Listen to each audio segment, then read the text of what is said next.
Welcome everybody that's watching.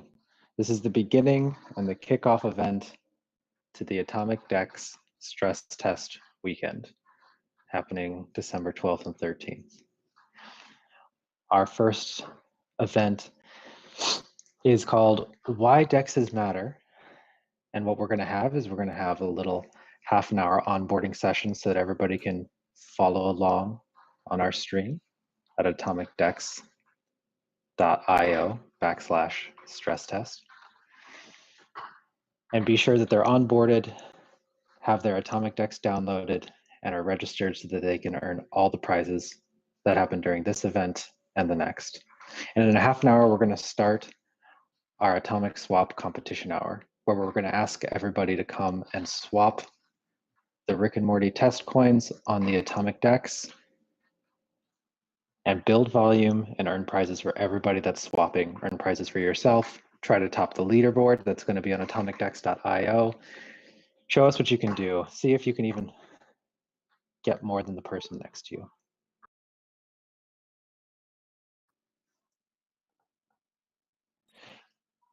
What I'm going to do now is I'm JC, and I'm going to be emceeing, and I'm going to introduce our speakers that are going to be here throughout the event to help keep you company while you swap.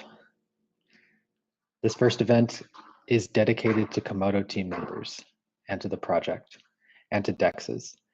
And what we have here is we have Komodo CTO, Kadan CA333 Stadelmann. Hey guys. We have the Komodo Quality Assurance Lead, Tony Lysakov. Hello everyone, glad to meet you there. We've got Komodo platform developer Satinder Grewal.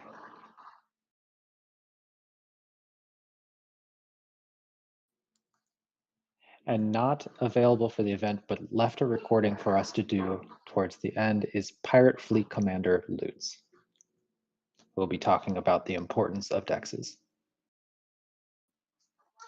What I'd like to do is ask. We forgot the most important. We forgot the most important party here, right? We gotta introduce Auto, of course. You're right. You're right. This is like an automatic event, so Auto needs to be introduced in full. We've got Otto, who is the CMO of Komodo, who set up this entire event, running the show behind the scenes right now. I'm going to turn the mic over to him for a minute. Hello. Yeah, so I will be the person running the stream, and I'm also in a role of backup MC, so I might be shouting here and there with the stream, but mostly I will be operating. Thanks, Otto. So I'm going to invite all of our speakers to go around and introduce themselves and say a few sentences about kind of who they are and what they're working on in regards to Komodo tech and the blockchain crypto technology here in our space. I'm going to go ahead and hand it over to CA333. Hey guys, yeah, so I'm CA, as most of you may know me with, go by this alias. I'm heading up the tech division at the Komodo ever since I started, working in this tech stack and with this team. We were working like on a broad variety of different tools and technologies, all of them definitely like, based on blockchain technology, on the vision of core interoperability, on decentralization, and most importantly, last but not least, this term, the trustless technology, basically not having any requirement for trust. And I think this is what connects us all, like me, Tony, Grewal. I think this is like the main motivation for the work we do. This is like something that I believe it's an abstract question to the why and what are we doing here, right? Thanks. Yeah, absolutely. Hand it all then over to Komodo Quality Assurance Lead, Tony. Hey everyone, my name is Tony, and for over the last 2 years, I'm a quality assurance engineer here at Komodo. And my main goal is to make our technology better, work smoother, more available for everyone, and as stable as possible. So I'm really proud to that today people will try to break it, but hopefully we work it hard enough to prevent it. So yeah, I wish all the participants good luck in the stress events, but crossing the fingers because it's testing our work here. So yeah. Excellent. Thank you. I'm going to go ahead and hand it over to Komodo platform developer Satinder, who is going to be talking to us about the history of the AtomicDEX later on. Hello, everybody. My name is Satinder Grewal. It's a pleasure to be here today. It's a long journey, I see. I'm here with Komodo platform since its early day when it was called SuperNet. And I started with this project in the late 2014 or early 2015. So it's amazing to see its progress in like 5 years or now. I mostly worked as in the starting as a freelancer for the project in the SuperNet days, then worked as a full-time developer for the graphical applications of different levels, from a Gamma wallet to BarterDEX and EasyDEX and BarterDEX GUI, and now I'm working on different type of decentralized exchange called Surely. So later I'll talk about the details of the phases and everything. And I participated in different levels throughout the evolution of this Komodo platform and AtomicDEX and things. Whereas I was sometimes doing documentation, sometimes helping a little bit with marketing, speeches and presentations and so on, online and in person. It is amazing, and it was my pleasure so far working with this amazing team and amazing people. Great to be here today.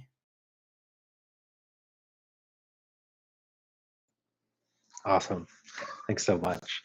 The Komodo development team here is absolutely immense. I've only been involved with the project here for a short time directly and have known about Komodo for quite some years now and really enjoyed following it. It opened up my eyes to the possibilities of blockchain tech and projects here.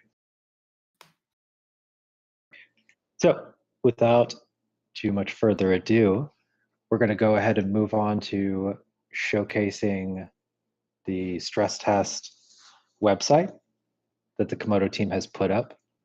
And I'm going to walk through the steps of where to find your download for the AtomicDEX so that you can be sure to participate in the stress test that's going to be coming up here shortly. And when the stress test starts, we'll come back to some segments here with the Komodo team and go through some various questions covering the topic of why DEXs are important.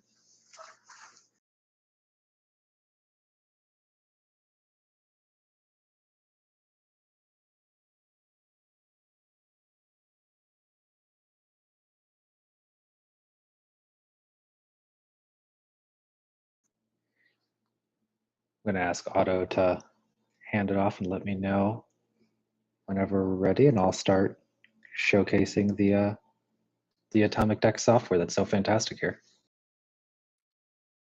Yep, let's say you are good to go. We can see your screen. Awesome. So this is the stress test site that the Komodo team has built up for this weekend. Anybody can come here, watch the live stream, go down and see statistics. There's a leaderboard. Grab a little bit of information about Komodo and about the AtomicDEX.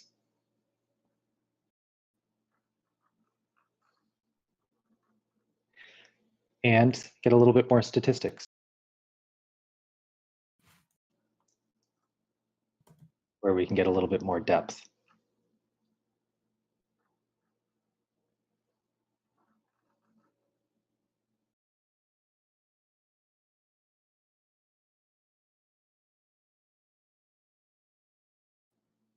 So let's go ahead and run through the steps on how to download the AtomicDEX, and be sure to register for the event so that you can earn all the prizes happening during this event and the next 5 to follow over the next 36 hours. We've got a lot of community spotlights that are going to be coming in. And for example, the next event, event number 2, will be highlighting Einsteinium, and you'll be able to pick up some EMC2 for participating in the atomic swap. So after this one, you'll be sure to come by and stick around for that too. So when you go to the AtomicDEX.io website, you can go up and you can click this wonderful download AtomicDEX button.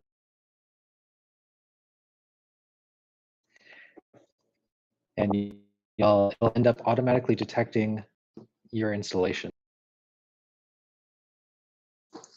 and giving you an installer that you can now run in order to pull that there. What you'll do then is after your installer is run, you'll go ahead and pull up your AtomicDEX. Let me just switch over and get that.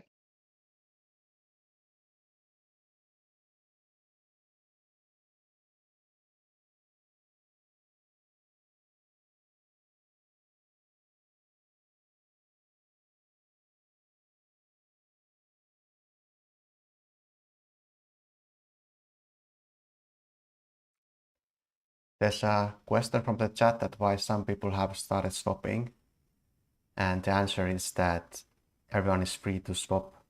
However, the bounty campaign will taking at the top of the hour. So you can already swap, but you can also like to participate in the contest, then you need to swap after the top of the hour when JC gives the sign. Excellent. So you can let me know when my screen is up again on. You are good. So after you get your download for the AtomicDEX, what you wind up is with this little installer icon. And you get this wonderful little wizard to like help you along the whole process. Get to choose your installation path,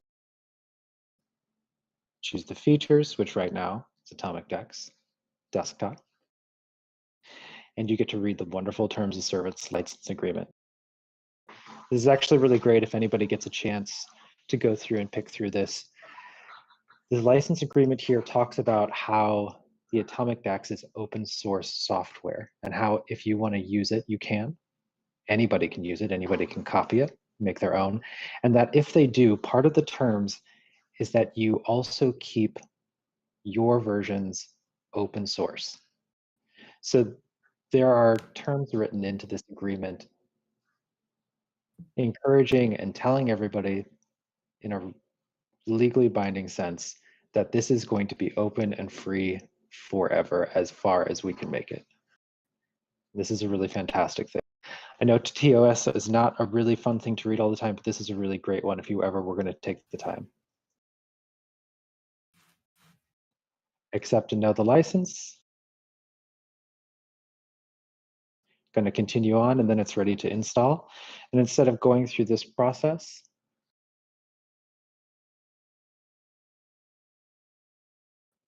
since I already have it done, we're just going to go ahead and open up the AtomicDEX. So for me, this is the real nice part, right?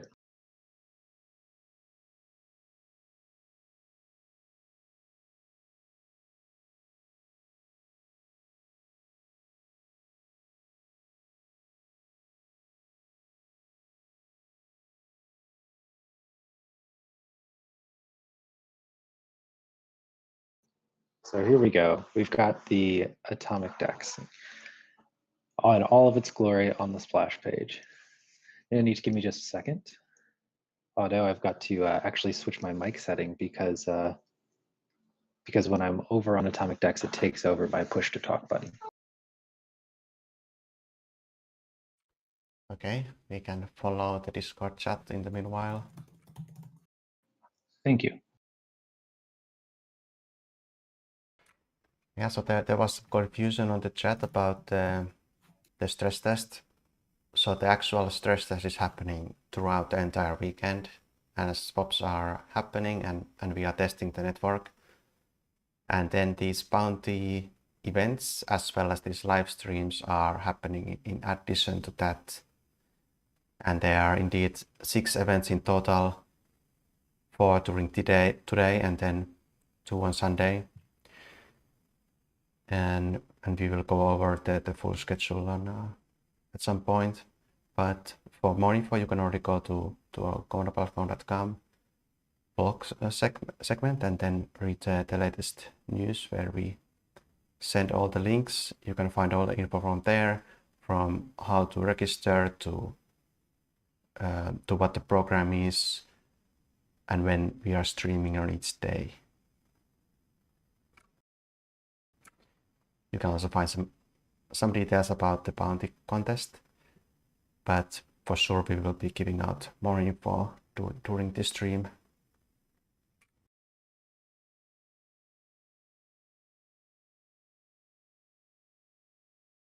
Awesome. Thank you for buying time while I switched over my setting. Am I coming through okay? You are. Awesome. So we've got about 13 minutes left until the atomic swap competition hour starts. And during that hour, everybody who makes a swap is going to get to earn prizes. Prizes are guaranteed for everybody that comes and makes swaps during the stress test hour, during every event that happens over the next 36 hours. And this is the first event. So let's go ahead and move on through the wallet. So over here, I have my wallet set up with a couple of, I've got my AtomicDEX set up with a couple of different wallets. What I can do is I can go into the new wallet. I can select a new wallet name.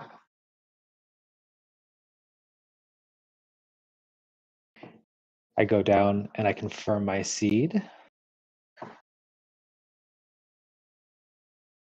And then I go ahead and pick a password.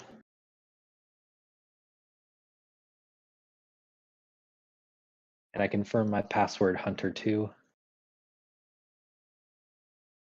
And then I would be allowed to continue on the process for setting up my seed and entering it. Obviously, I'm not going to use this. Maybe in one of the next streams I will, so be sure to follow along because maybe there'll be a compromised wallet left on here and somebody can work their way in and snag something. So what I'm going to do instead is I'm going to go ahead and hop into my AtomicDEX My Komodo wallet.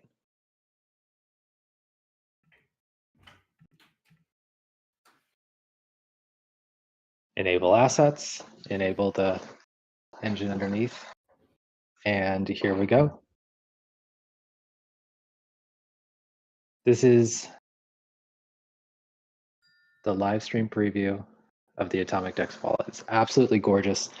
The devs here have done so much fantastic work. I don't know if anybody was here in BarterDEX days and what eventually became AtomicDEX, the version 1, and then coming into this one. You can add oh, yeah? yeah. Does anybody want to jump in and talk about some of their parts? This is a great time to introduce it from the team. This is your guys' creation.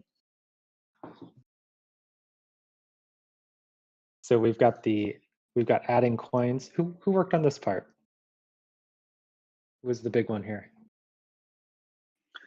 Can I clarify what you mean? I mean, like at the end of the day, you know, the product you see right now, it's really pretty much like a team effort, like overall, right? Everyone was involved like in the creation of this software from a team standpoint. Grewal Satinder, he's basically been like around for pretty much a decade now. He's worked like actively on the very first implementations, you know, of GUI integration for the AtomicDEX, or what we call now the AtomicDEX. Back in the day, I mean, we had like a few names. We shouldn't forget, like we're working on this for around 7-8 years now, right? In total, cumulative, I think it's been 7-8 years when we really started this, and it wasn't what it is today, right?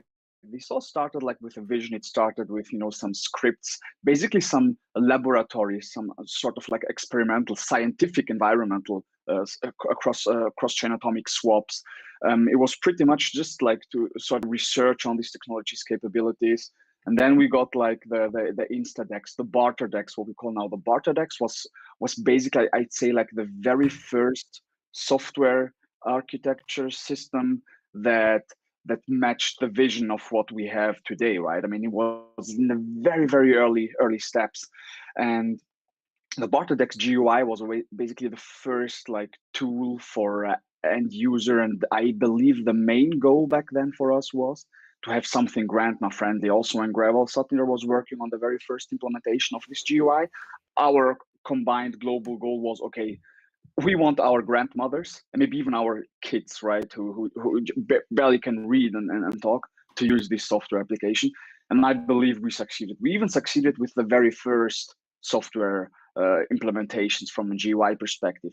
Of course, they weren't as stable, right? They weren't as like not as performant. But that's how technology evolves, specifically in the open source area and in the open source world.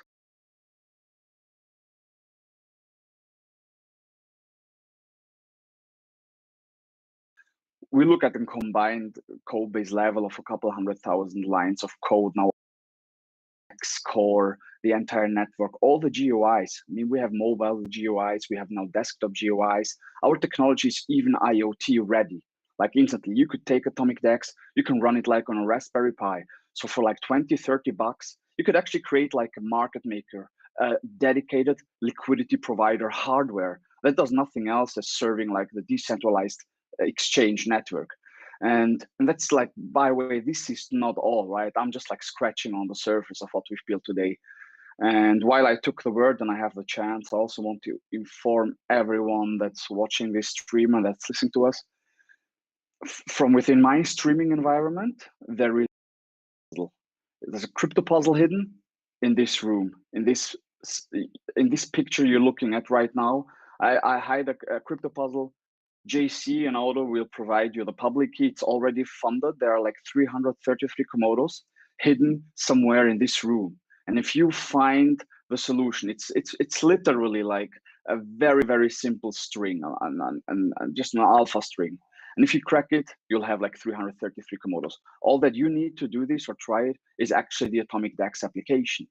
And the solution to this riddle is basically the seed. You can just like type it in blindly.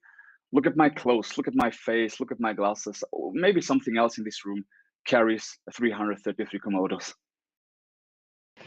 So you're going to have to stay tuned through the stress test in order to get that picture of CA up in his room, in his workspace, to be able to pick up those clues, to get that seed, to be able to claim that crypto puzzle. So everybody needs to stay tuned for that. Thanks for all the great information, CA. That's awesome.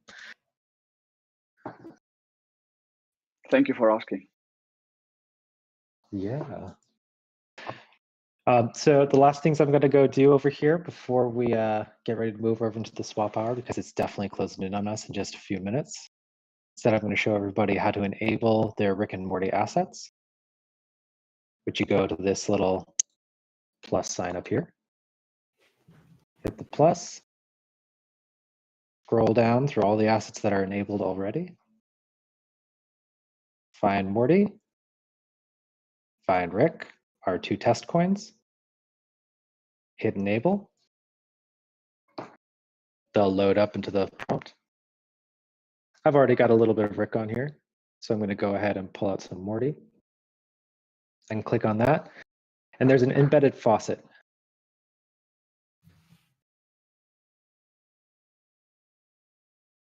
Click the faucet. And now I just wait for a few minutes in order to pick up my test coins. And with that, I will be ready to start swapping as soon as the atomic swap hour begins. I can actually start swapping now. But what I'm going to do instead is I'm going to come back and I'm going to show you how to do a swap at the beginning of the atomic swap competition hour. And then we're going to go ahead and move on into talks with the tech talk with CA and with Tony, which will be talking about the why DEXs matter solutions. And then we're going to be talking about the history of the AtomicDEX with Satinder. And then we've got Lootz, who's going to come on and give us his recording for the end spot right after the hour ends and everybody's waiting for the prizes and we do all the analytics to figure out our announcements and everything else. So swap hour starts in about 5 minutes. Everybody come. Prizes are guaranteed. If you make swaps, if you come and you make atomic swaps with the AtomicDEX on this hour, you are going to get airdrops. Help us stress the DEX, help us use these test coins, find these bugs that we haven't been able to find ourselves, if they even exist. Get prizes for being on the top of the leaderboard. And as long as you make one atomic swap, you're going to get entered in a raffle, and your public address could be chosen for that raffle, registered or not. All right, I'm going to go ahead and hand it over to Otto, which I think is going to move us over into a break, and we'll be back in a few minutes. Talk to you guys after the break.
All right, guys, we are back online. Take it away, JC. All right, welcome everybody. The first atomic swap competition hour has started. So everybody needs to just go out there, swap your test coins, and I'm going to show you how to do the first one, and then we're going to keep track of the volume. We're going to watch it on the stress test charts. We're going to be rewarding everybody who comes and does atomic swaps. Everybody who comes and does a swap gets entered into a raffle, whether you're on the registered list or not. And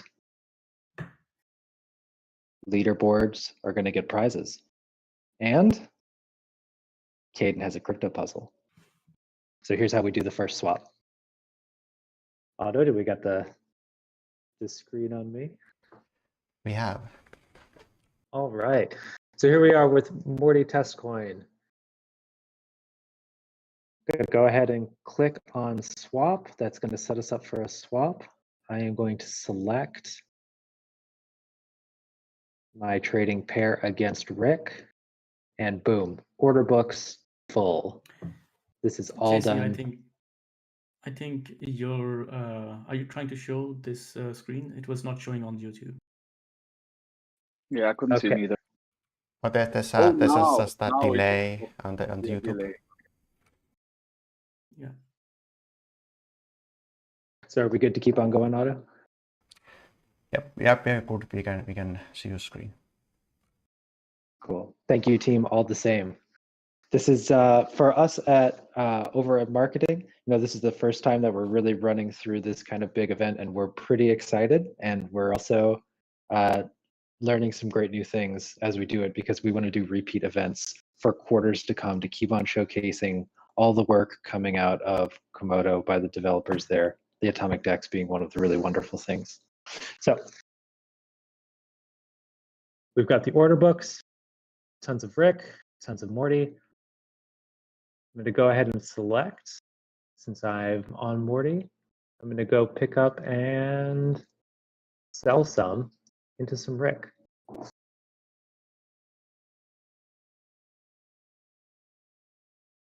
Select my order, start my swap, confirm my swap, and that's going to start my order up. And from there, I'm going to keep on bouncing back and forth, pick up more trades, to do more swaps, to let them stack up. And each of these swaps, if you're used to the Uniswap pools and the AMM pools and trading things, I want to be sure that this is clear. Each of these swaps is an atomic swap. You control your coins the whole way through. You're not depositing to smart contracts. You're not having the option of getting a rug pull done. Like, this is an incredibly secure technology. You have to go and attack the Bitcoin network in order to break this technology here. This is what everything here on the AtomicDEX is based on. So what I'm going to do now, since we've got the swap started and everybody here at the swap hour is earning prizes and topping the leaderboards and working to get these swaps going, I'm going to go ahead and ask Otto to move us over to the team. Kadan's going to be sure to tell us a little bit about his crypto puzzle again, since we're going to have some screen footage showing of the team, and we're going to run through some AMAs over the next little while with the swap hour.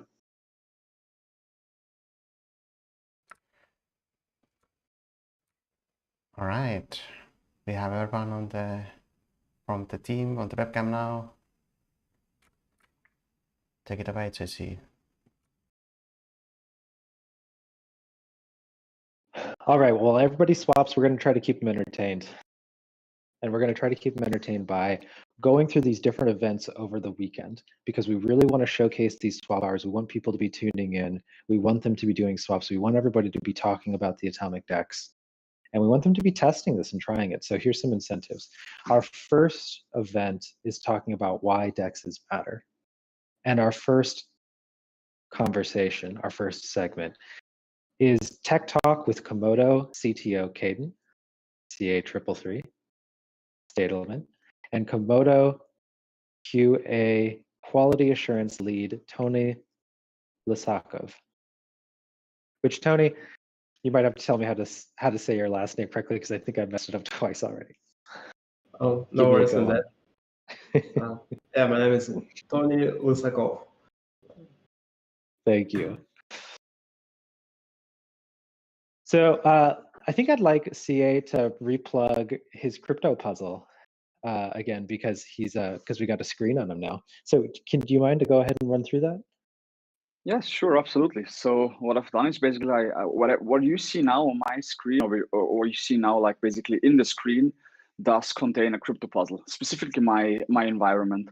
I've hit 333 Komodos into a public key, and the seed to this public key is literally hidden in this room, right? So all that you need to basically crack this crypto puzzle is the new AtomicDEX version. You just like type in the seed that you think could be the solution to this crypto puzzle, right? It's really nothing like complex. There's no mathematics, no complex algebra involved. Like really nothing. It's literally just like seeing what you see and trying to guess which object or which item or whatever, right, matches the crypto puzzles solution. And I'll be happy to give like a few hints throughout the entire event, right? So if in a few hours from now I see, okay, this puzzle's still not cracked, I'll provide just like the first hint and so on, right? And I mean, if we're lucky, if this doesn't get cracked until tomorrow, I double it. I'm going to double it like to 777 Komodos, well, even a bit more than double. We don't want that antichrist number if I double the 333.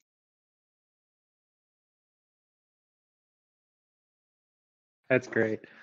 Man, thanks for sharing more about that crypto puzzle. That's so great. I think you used to run segments on crypto puzzles in the Komodo Discord. Is that right? Yes. In the past, we did have even like a small crypto puzzle community actually evolved out of the very first crypto puzzles. The few first puzzles have been relatively simple, right? We did have to provide hints to the community to crack them, but I think the previous crypto puzzles really included, some sort of like, or at least there was the requirement for a little bit of a mathematical understanding, a little bit of technical understanding. We really like hid the things, not just like simple into an environment like this one, but we actually, one example is we had a Sudoku puzzle, and that Sudoku puzzle did contain a crypto puzzle. So you had to first solve the Sudoku, and then a specific line in the Sudoku puzzle was the actual seed or even like private key for a puzzle. This is just like one of it. I mean, we had like various diagrams.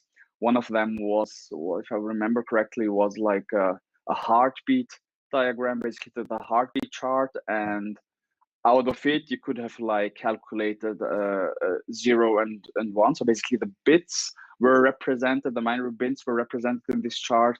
And if you took like the bits and then like transformed them into into an ASCII visualization, like from, I think it was like in hexadecimal first, like bit, then hexadecimal, then the decimal transformation, then you had like the puzzle, right? It was like this kind of things we did. Unfortunately, due to like the really tight like work schedule we have, as you know, like most of the developers and of the tech team in Komodo do work 7 days a week, right? So we work really from Mondays to Sundays. And over the course of the last 12, 18 months, this like and pretty much went like out of control. I mean, we have like parties. Every face you see on this screen right now, including Grewal, including me and Tony. I mean, we work like, I think sometimes we're online like 14, 16 hours. Sometimes you wake up, it's morning, right? And in the middle of the night, 3, 4 a.m., you still see like the people chatting around, asking questions, getting mad and going wild and whatever. And this just like, pretty much matches, I think, all our just work ethics and specifically our expectation in the technology. I think we raised the bar so high in the technological expectations that our personal human expectations also like went sort too high. And I do see this now, when we work like with external companies once in a while, and we are not used to this. You need like to work with people like in a specific time frame. You cannot reach them on a Saturday or on a Sunday evening when there's like something to do. I mean, we hot patch and we do releases even like on Sunday. So anyway, don't want to drift too far away, but just like want to give you a little bit of like insights into crypto puzzles, why we don't do them anymore so often. And it's definitely something that we want to boost and push up again in the very near future. I mean, we are nearing a stable release end of this year. So be prepared for many, many more crypto puzzles and good events like this one. Thanks. That's some really killer information. Hey, Otto, can we go ahead and get a swap and a screenshot on over to my screen share again? Because I've got the AtomicDEX stress test up, and there are swaps that are stacking up on there. Sure, I will switch you over.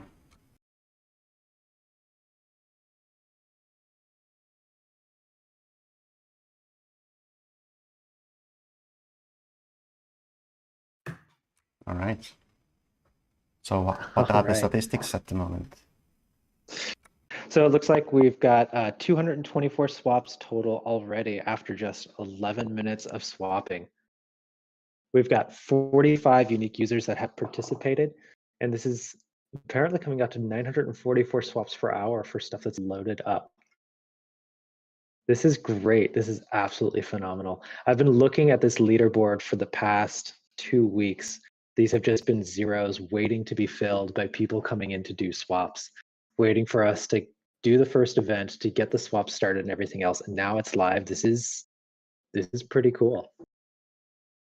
This is also cool from a sense that we're going to be building this into bigger events come next time. So this is just going to keep on gaining more and more. I'm going to go to the advanced statistics page here for a second, see what shows up here, because I actually haven't gotten to. So we've got 627 total swaps, 949 participants per hour, 1,854 swaps per hour. So I have a feeling that when I moved over here, that it refreshed the page and we've got even more statistics now. So, and here we go. We've got a list of our last swaps. This is absolutely great. Tell you what, I'm going to go ahead and throw another swap on there, and then I'm going to, let's see now, pick one up and sell some. Well, let's go ahead and switch the orders. How about buying some brick this time? I'll pick up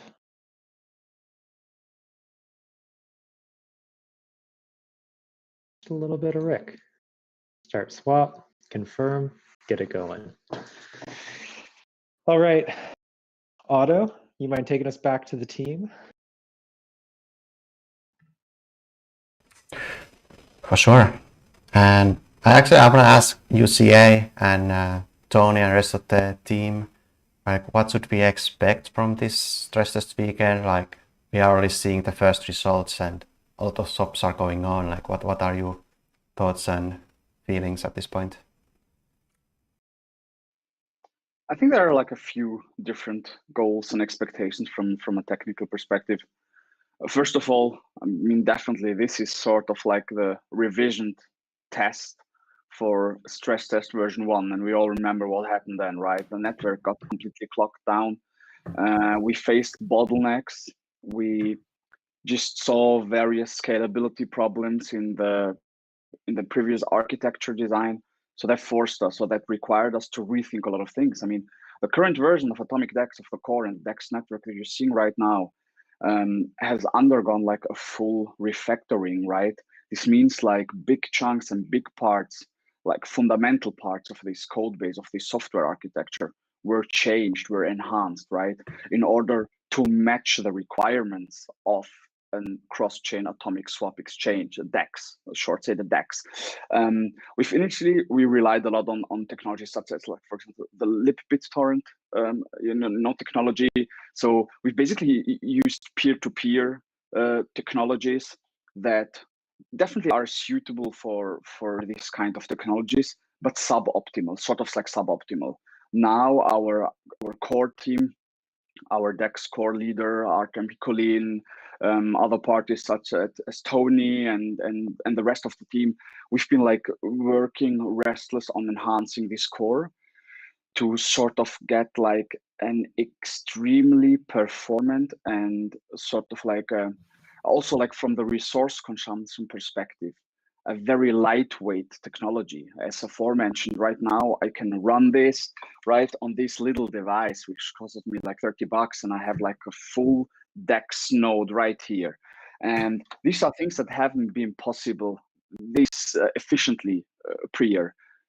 My personal expectation for this stress test is to find the new limit, because we've been like testing this hardcore. We've had like hackers internally, but also externally, vet the DEX stack, vet the network, try to mess around with this. So this really includes a lot of like improvements and enhancements overall. My personal expectation is stress that goes really well, but we still should have like some very usable and helpful metrics from the stress test, such as network load. Also on very specific DEX nodes, we run a few DEX peer-to-peer nodes, where we like, for example, serve this Rick Morty offers from, and we will be analyzing this infrastructure, this hardware, this software application logs. We want to see like what were the limits. What was the traffic, just in general? How many users do we actually have here?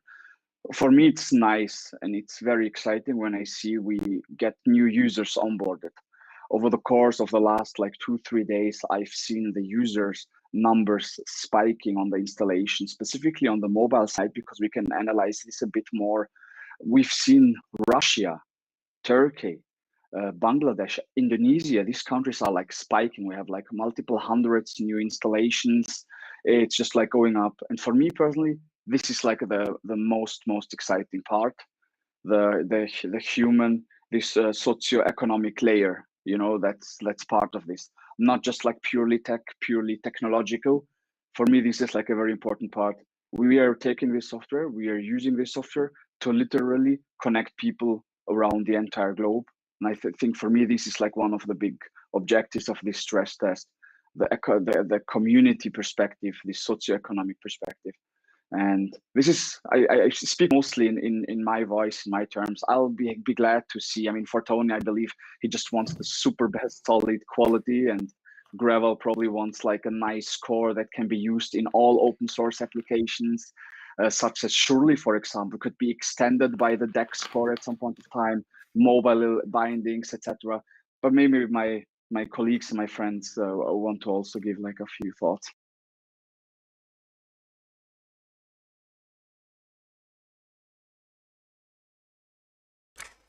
Yeah, that's absolutely great. The team here is so passionate.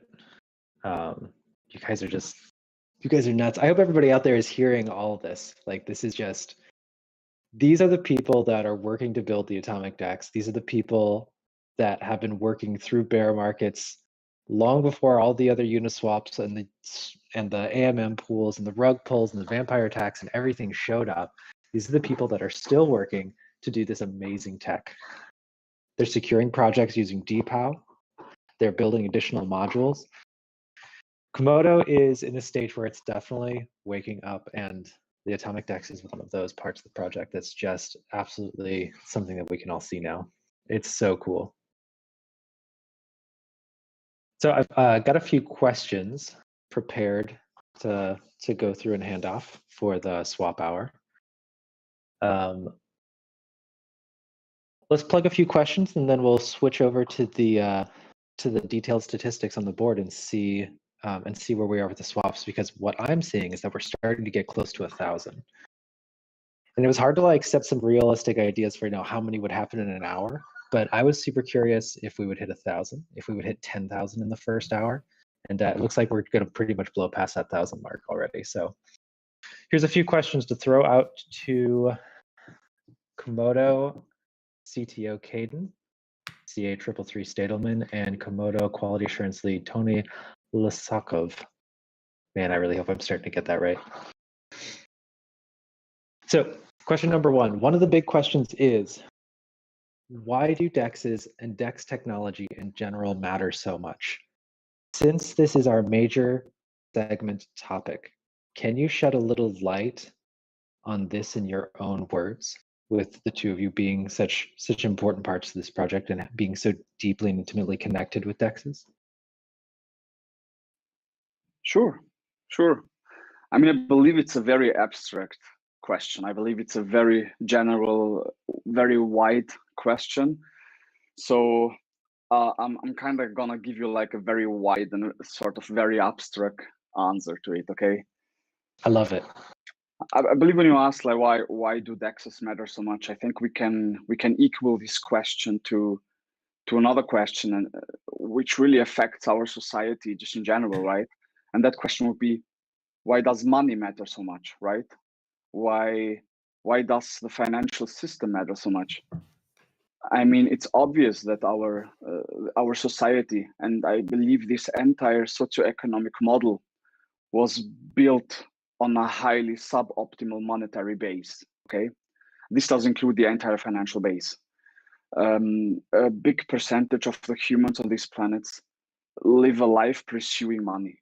It's like the number one objective. You go to school and that's what you learn. You have to work, you have to get money, because then you will have food, you will have a place to sleep and live, you will be able to found a family, etc. Things that a lot of humans actually think is not possible without money. You can't live without money, you can't have fun without money, you can't travel without money. This is like what society taught us. And this brings me to the question, why do DEX matter so much? It's basically the answer why does money matter so much. And I mean, we want to improve the world, right? We want to enhance like everything. I mean, the DEX, we are building the DEX for tomorrow. We are building the DEX. I build the DEX for my children, for the children of my children. This is like my vision. This is like my personal expectation, my understanding of why do DEXs matter so much. At the end of the day, the DEX technology I believe it has the power to revolutionize the monetary base and the monetary system. Okay, no question. I believe the DEX technology in general can change the entire financial system, and with that, we basically have the power to change the socioeconomic model that overlies this monetary base. So at the end of the day, we can use the DEX to ultimately and really efficiently upgrade our society and our world, but towards something that's better, towards something that is not infiltrated and corruption and all these bad things. You know what I mean? It's a technology that is transparent. It's a technology that gives the financial power back to where it belongs, into the humans, right? A couple thousand years ago, we lived like off bartering before the first monetary basis existed. So this was a very, very like different socioeconomic model already. I believe it cannot be compared to nowadays, to today.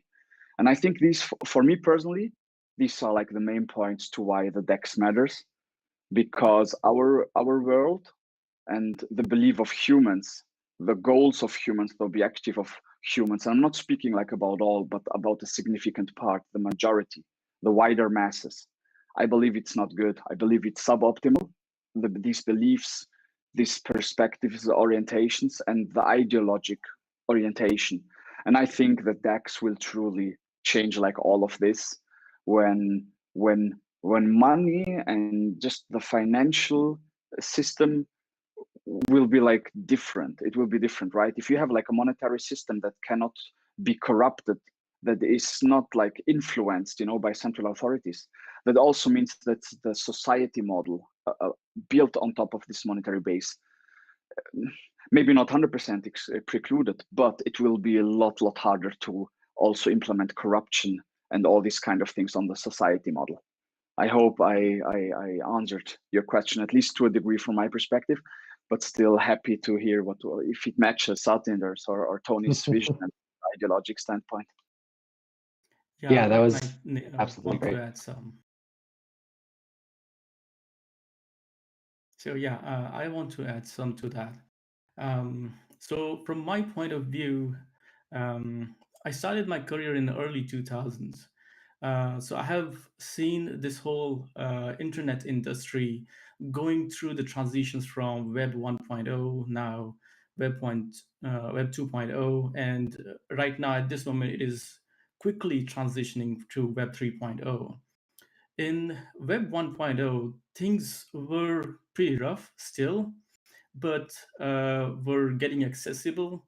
The internet was not that fast, but it was okay, and we could load pictures, see messages, and static websites and all those. With Web 2.0, interconnectivity of different web services and applications started. Mobile applications got really easy. Mobile devices came through. Internet got really fast. Even video streaming, which was at one point was said that it will never be taking off on the internet, or you will never be able to do those things. Well, these are kind of claims. Like, there are some people who says, no, this cannot be done, or this is impossible. Well, they fail to foresee the future and the evolution of the technology. It's not the one thing which affects the overall, the wholesome evolution of the whole industry. It's multiple things at multiple times, and it's really, really hard to keep up with the whole, what you say, innovations and progress happening in this whole industry. So that's why it's really hard for one person, even you can say if they are expert in their own specific field, to see what is happening in the whole industry, because it is possible they have a blind spot of some part of this industry. So in the same sense, I see that in this industry right now, the blockchain, when started in 2009 by Satoshi Nakamoto, it gave a new branch of internet, and Andreas Antonopoulos calls it Internet of Money, which is very true. And with this Internet of Money, Satoshi Nakamoto's protocol, which says the money should be free of any centralization, and the decentralized exchange matter in a way where we cannot imagine a world with just one single cryptocurrency, a one monetary system. We cannot be thinking like there will always be just a single cryptocurrency, like maybe Bitcoin or just Ethereum in the world. It is going to be hell a lot of many cryptocurrencies or tokens or value exchanges over the internet. And decentralized exchanges are one true part of this. And the first part was to solve how the money will transfer over the internet. And because it is a piece of code, it is a piece of data. Earlier, the attempts, such kind of attempts which happened, it was having semi-centralization or some kind of a centralization. But with Bitcoin, Satoshi Nakamoto solved this through encryption and great mathematic methods. So with decentralized exchanges, it is the very exactly same evolution, which gives us hope and gives us the true, what can I say in the word, a demonstration that how it is possible, in a true demonstration that the decentralization is possible of exchanging the value around. So from that point of view, it opens up so much possibility through decentralized exchanges that we cannot imagine right now. It's it's kind of the ball, going around the room. Like I got the ball, I had to sing or something, and the ball goes around to the other, and they have to sing something or something like that. So this ball we have developed as a Komodo platform team and given to the industry. There'll be new set of developers coming in, the new people coming to this industry from the students, maybe from some other places. They will get to know this technology. It is those geniuses, we will find those geniuses along the time, and they will build something amazing that we cannot imagine today. It is like from the software, where you cannot imagine right now, like you could not imagine in the 2000 possibly, like there will be video conferencing as easily as we are doing, video streaming we are doing now. We are watching video channels on like Netflix or something over here. Now we can just imagine, but the real applications in next 10 years, I cannot imagine, but I can for sure expect it'll be blowing our mind. We cannot even think right now how amazing it will be. So we are at the edge of this transition to Web 3.0. And from that matter, DEX is really the crossing point in between. And from that matter, and from that point of view, it matters that much. It's that much better.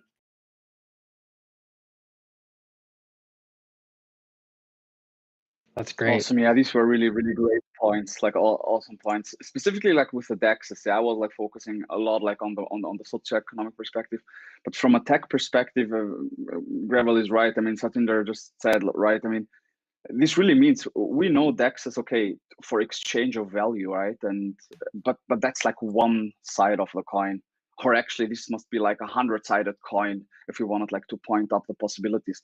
But we'll see people using DEX to exchange data, scientific papers, reports, right? For further distribution of knowledge, for example. You can use it to exchange knowledge. You can use it to exchange digital collectibles, something that's already happening right now. But furthermore,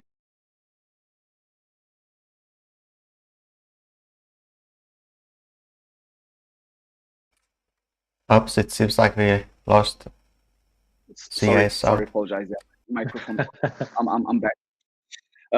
But yeah, just like was basically mentioning that the DEX technology itself can be used to exchange everything, literally everything, not just tokens, coins, or value, but in fact things that are like of a higher sense, such as data and knowledge. And I believe that this will be one probably one use case, one showcase, like Satinder Grewal said, like probably the coming 5 to 10 years, we'll see implementations that are going to blow our minds based on the DEX technology. Yeah. Want to add a little bit more to that. So in the early 2000s, or even before that, people today cannot imagine how email was sent. It was through command line. It was not as great experience as we see today. Right now, even those non-technical people can just swipe on your phone and just send an email, and that is a great experience. So the user experience from then and to now has been years, or you can say decades of evolution. What we are seeing today, right now, with the AtomicDEX on the mobile and on the desktop is kind of the same evolution phase that we are seeing. And by the time this thing gonna be super fast and super easy to use, and it has already been improved a lot from last 1 or 2 years. I think I stopped on the AtomicDEX graphical interface in 2017 or sometime.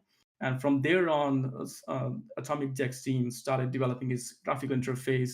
The backend team has started and developed Market Maker version 2.0. The easiness in this version is enormous. It's mind-blowing. If I compare it to the previous version of Market Maker version 1 and AtomicDEX interface that I developed at that time. So I cannot imagine how much easier it will be for regular users. And this instrument, this tool, is not only for the financial people, for the trading. It will be a seamless interface for regular people. They will probably not understand what is going behind the scenes, and they will be probably just using some regular applications, like probably even today applications, but behind the scenes, you can expect such kind of technologies will be, running its engines and gears behind the scene, and it will be a seamless experience as I imagine with this technology. So that's kind of what I imagine with this technology evolution. Man. Absolutely great. Thank you for sharing all that. Thank you both for sharing all that. Thank you, the entire Komodo team, for sharing all this stuff. This is absolutely fantastic. So we've already had our first small breakage. We have so many people swapping that the status overview on the stress test website has stopped counting up.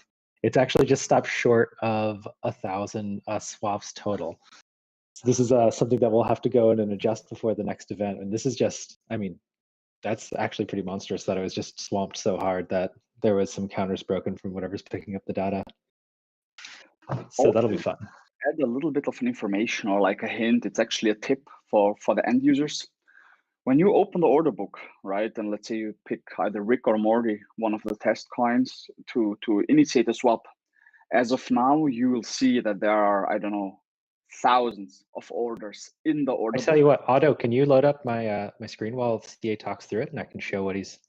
Yep, okay? it's already on. All right. Okay. Guide me through it, So- CA. Okay, so as of now, you see like thousands of orders. I mean, pick Morty, for example, pick Morty, and then like pick the order book against Rick, and you'll see. I mean, as of now, I have over 1,000 order entries, and I want just like to quickly explain to the users what this means, what happens there. I'll just like quickly show you my phone into the screen. It's quite easy. Okay, so you see there are really like huge loads of orders, but a few of these orders to have like this green bar, right? This green bar that you see right here.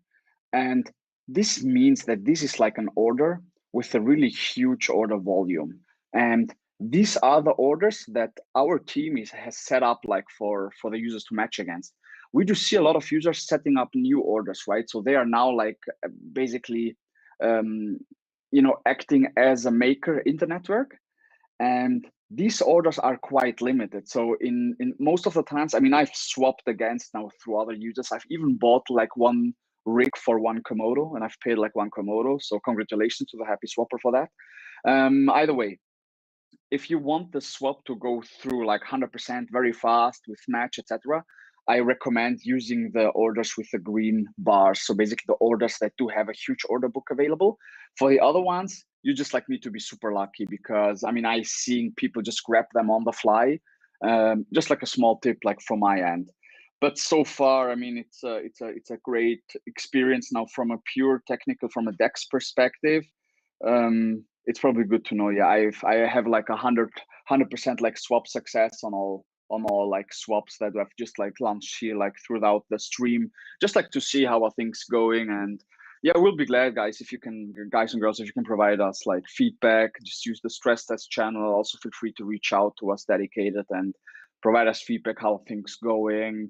Did you have like any other issues? Also from a usability perspective, from the user experience, is there something that wasn't quite clear for you, or something that you wish would be different, or maybe you even have an example with other wallets, other exchanges, etc.? Just let us know. We're glad for and happy for all feedback we can receive. And that was a really great walkthrough and introduction. So it sounds like CA is asking everybody to come to our Discord and start telling us all kinds of different features that you like, that you don't like, that you want to see that you're familiar with, the whole 9 yards. So be sure to look out for Komodo's Discord. You can go to komodoplatform.com and you can pull up our Discord link through there, and you can join on in through that. So I've got a few more questions to kind of pull out. One of the ones I'd like to give Tony the, oh, wait a minute. It looks like the stats website looks like team already maybe fixed it. Let me check real quick.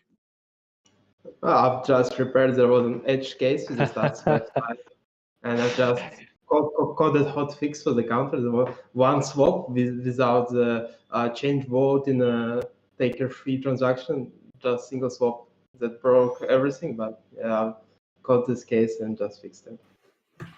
During the live stream, Nice. in real time, Nice. minutes, right? This is the finest, you know what I mean? Like this is like if like Elon Musk teams launches a rocket like to Mars, and while the rocket is going up, it starts like doing like that. You'll see the guys like sitting at the computer, and suddenly it will like go back again normal. You know, like this is like rocket builders. You know, these are like space engineers that we have here. No, I'm not kidding with you. I'm really serious. Yeah. I'm very proud, like to be with this team, with this kind of people, such characters and work ethics. Very proud and feel very honored for this. I've only been here for about 8 or 10 weeks myself, and like I'm just absolutely blown away by it. So I couldn't imagine actually getting to work with this team, with these people for years. I've watched it for years. You know, it's nothing. Watching it is nothing like getting involved and participating. The community is ridiculously robust within itself. Anybody that is interested in Komodo, come here, check out the tech, talk to the team, go to our Discord to do these kind of things. And you know what? Also, don't forget to stop by our Twitter and troll our manager there. It's actually doing some really great stuff, getting the word out about Komodo and following up with others, all kinds of tweet streams and everything, and really likes it when people show up and start to troll him. Really, I've heard him say that in person. Okay, I've got a few more questions that I want to throw out to the team. We've got about 20 minutes in the swap hour left. We're already at 3,700 swaps that I'm showing. I've actually, my computer's like popping off right now. I've got dings happening with swap orders that are completing that I was placing earlier. So I want to give Tony a chance to talk about QA some. And there's a question in here that I think is going to target a little bit of that. He's going to answer in his own way. So the question goes like this. The AtomicDEX has gone through many iterations of alpha development to reach its current point now, and is now at the cusp of its stable beta release. More information about that's going to be coming at the end of the year. So what makes this project so special to you? What makes it a special one to the members of the team? Or like, why AtomicDEX? Like, what's the QA perspective? Like, what keeps you coming back, like wanting to work on it, wanting to improve it? What do you like doing here, Tony? And everybody else, of course, too. Yeah, thank you. That's a great question. So for me personally, AtomicDEX, besides this, it's a great technology. It's a very huge challenge for me, right? Because it's a super complicated product. It contains from many moving pieces. There are we are swapping different cryptos. It's working as a DEX, as a wallet. We got different GUIs for the mobile, for the desktop, like a multi-OS. Like we support all the major platforms, and there is a underlying protocol involved, which got very complicated networking stack, and there are many moving pieces. So we have to provide cross-compatibility all over these devices and platforms. And moreover, we're trying to integrate new protocols, which requires additional testing. And we got our stage network where we're swapping everything, testing. And there are many combinations, right? When you swap in one coin to another, there might be many combinations, and you have to check everything to be sure that users will get quite smooth experience. Moreover, when you connect to some platform-specific issues, let's say on the mobile, the DEX-specific is in current implementation is that you have to keep the application in the background all the time, so people will be able to match your order, and that's an additional challenge, right?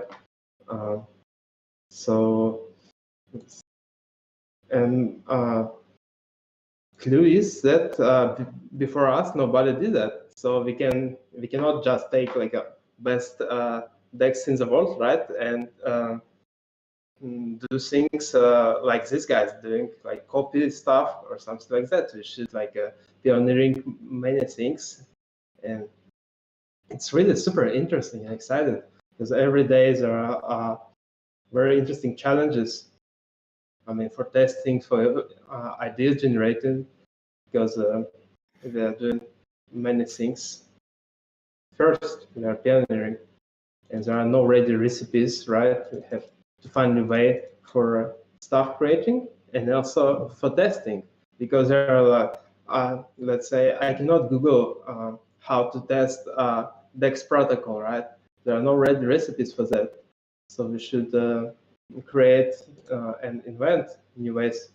And it's very interesting. And I feel like that's amazing feeling, you know, when you feel that you are in a right place in the right time, and what is the most important is the right people. So that's really hard to explain. It's when all the puzzle pieces connecting together. So yeah, very excited about the stress test, because the first stress test showed a lot of the bottlenecks which helped us to move protocol and interfaces to the next level, as I think. And I think we already can say that we got best atomic swaps DEX in the world. Why not? Because it's really interesting. Maybe it's, at least from my personal perspective. You know, I've tried different, but if combined with cross protocol support and security, I like our DEX. And I like our team who's behind the DEX, right?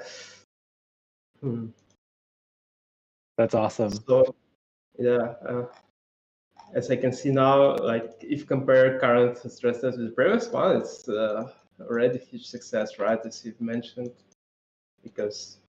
But as I can see in live, people reporting about some glitches. We will need to sync. So there's already a very good very good food for QA. Do you think you'll have any QA work to do after this on the next update, or is it? I'm already collecting feedback during the live stream. Yeah, I can see what we can improve. So yeah, I'm always open, glad and happy to for any feedback for our community, for our testers, and yeah, feel free to open the issues on the GitHub. Feel free to DM me. I always love to help. If you got a problem with the application, I'm happy to discuss it, go through your logs, and yeah. Only together, I think, like only together with the community, with the testers, we can make the application better. That's philosophy of the Komodo's QA department, that we should work together with all the people around, community, developers, everyone, because people who use an application, that's what matters. That's the only way how we can make it better, and how we can make everyone happy.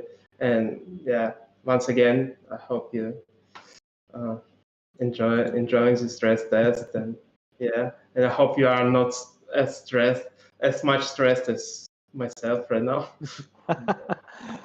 We have 160 users that have already participated in the stress test according to the statistics site. So we know that we have at least 160 absolutely happy people here. We're almost at 1,000 swaps total right now, and there's still about 12 minutes of the stress test left. I'm curious how much closer we're going to get to 10,000. This is absolutely fantastic. Tony, thanks so much. That was some really great answers. So I think everybody heard him say that there's something that you're interested in giving feedback on, bring it to Tony. He wants to know. He absolutely wants to know. This is the person that jumped in and fixed the stats page when everybody showed up and broke it. Fix it within minutes while running a live stream, while doing everything on the back end with CA and the rest of the team. This team is absolutely fantastic. It's nuts. So I've got a few more questions. Did anybody else want to poke in on and bring anything up? Otherwise, I've got just one or two more questions to kind of finish out the hour. Let people here in the team kind of talk about things. Please, by all means. This is your show. We're here for you guys. Sweet. So on this question, like what makes this project such a special one? For me, when I got introduced to SuperNet project, I looked around and saw what other industry projects were doing at that time. And I did not find any other project as interesting as what JL777 was doing, because he was trying to solve something, and the wholesome picture of the industry challenges, which no other person was either talking too much or even attempting to solve those. And the evolution of that is today we see AtomicDEX. So it is the technical aspects or technical parts of AtomicDEX which is interesting to me, which is special to me, and which makes me work with this team and which works with this software and everything. I saw that James' work ethics was to be specifically to what his skills are and he is only into C language and C programming language. So his focus was totally to develop something using C language, and the backend of that was in C language. And there are community members and community developers who came around and developed its graphical interfaces. It was not just me, and there were people before me who attempted to develop the graphical interface of the decentralized exchange that James developed. So the interesting part for me is the security, the aspect of how much decentralization there should be, and which is 100% with atomic swaps technology of Komodo platform. I have seen various level of decentralization, semi-decentralization, which means there is an aspect of centralization in other decentralized exchanges, which we see out in the other projects in the industry. But with atomic swaps, what I saw was there is many parts like order books matching, like the streaming of orders on the network. What parts are dependent on the blockchain? What parts are not dependent on the blockchain?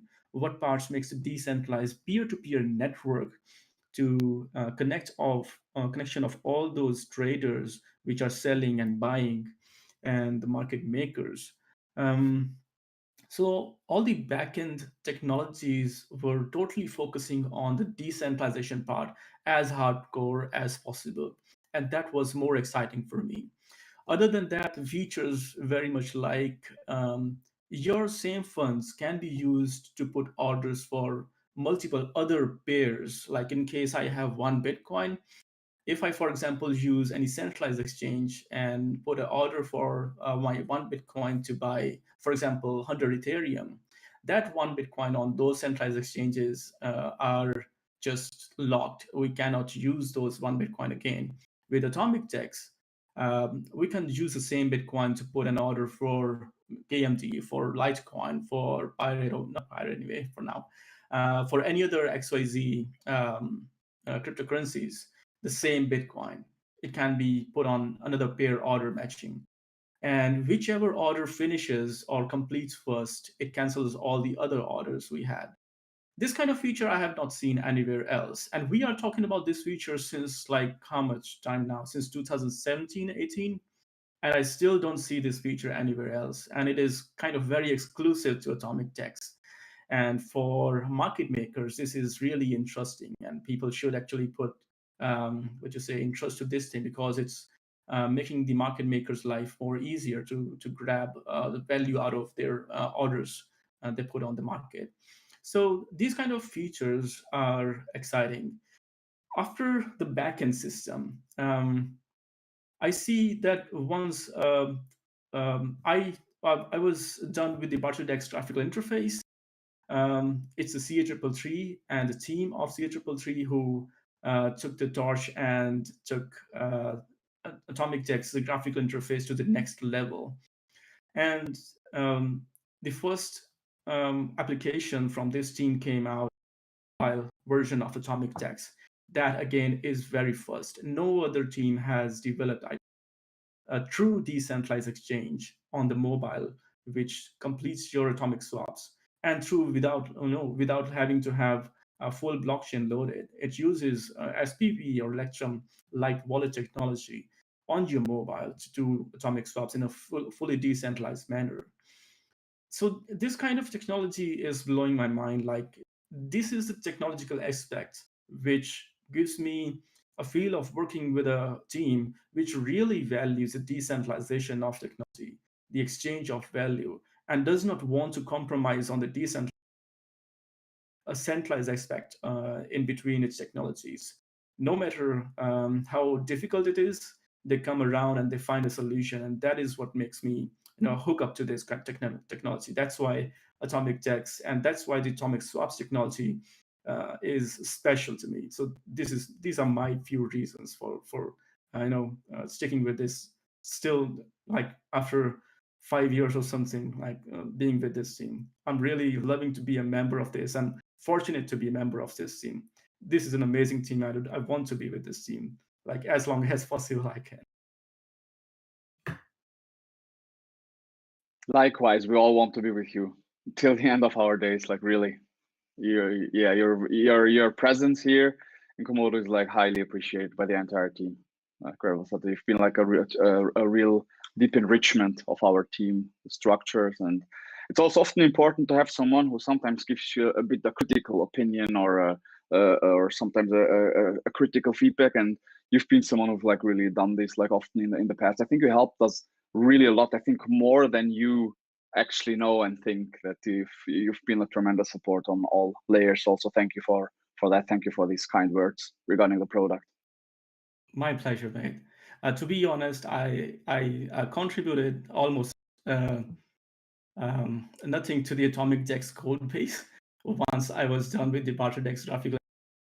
But I have been here and I have been pointing a little bit here and there, or maybe explaining something through my medium.com articles, some ways possibly where I can possibly do. But yeah, sure, I really appreciate what you have taken and take it to the next level. The team members like Nizet, Yuri, both Artem Picklin, if I'm saying the right name, and Artemisi, Tony. I'm forgetting some other names. The whole team which came and joined this whole what you say as a team together. They have done amazing work, which the early on team members probably on their own could not have achieved without these new team members. They have done more as combined with the previous team and the new team, which I don't think I could imagine like what we have right now. So I'm like salute to all those team members. It's amazing.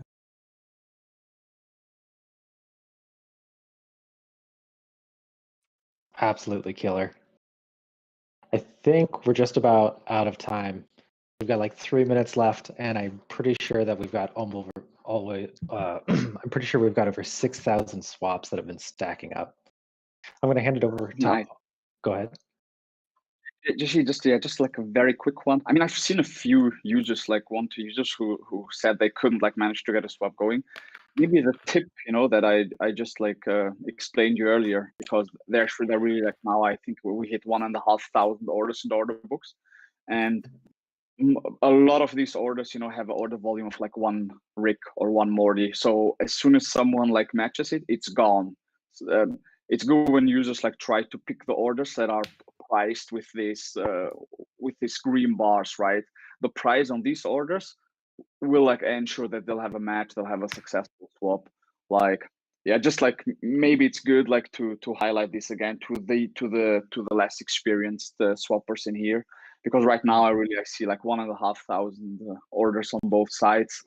But it's nice to see the network just taking this without spiking, without nothing. It seems to go super smooth. Maybe Tony can give us like a quick overview on his end. He sees a lot on the monitoring.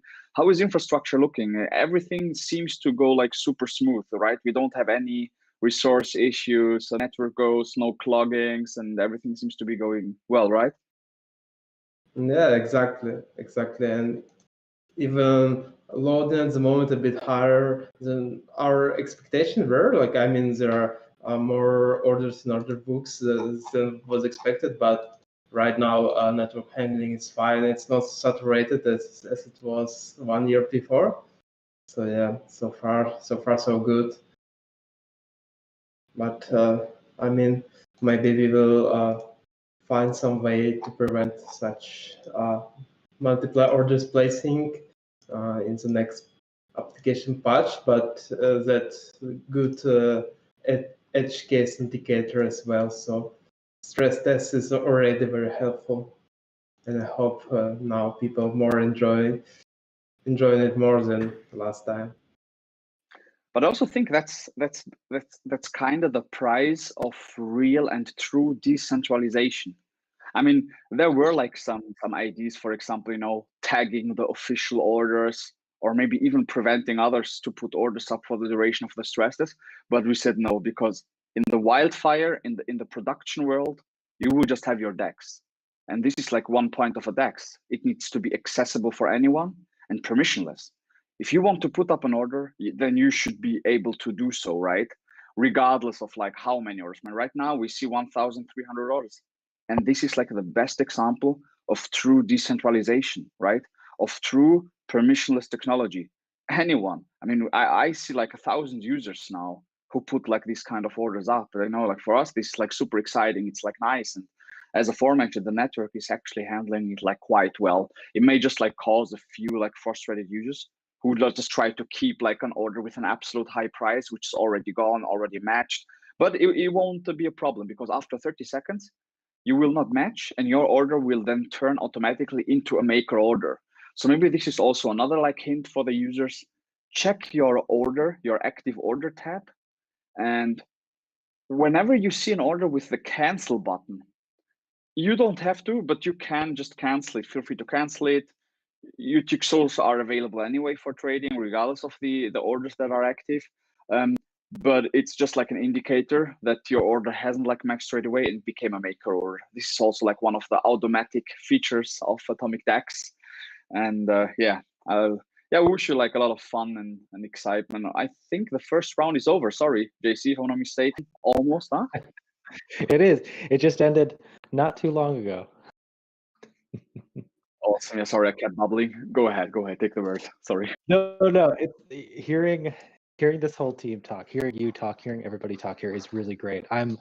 We've got more spots open in the next events to come, the next 5 events, everybody, and I'm absolutely certain that the Komodo team is going to be showing up in those as well, and you're going to be hearing more about these kind of things. I had 8 questions that got pulled to cover, and I only got through 3. Like, this is an incredibly passionate team. I really, like I said, I've only been here 8 or 10 weeks. I'm pretty much brand new to all this stuff. I've been following and lurking for a long time, but I am like, I can feel it. It's here. It's definitely here. If Otto's willing to, by the way, thanks everybody for going through all the questions. This was absolutely fantastic.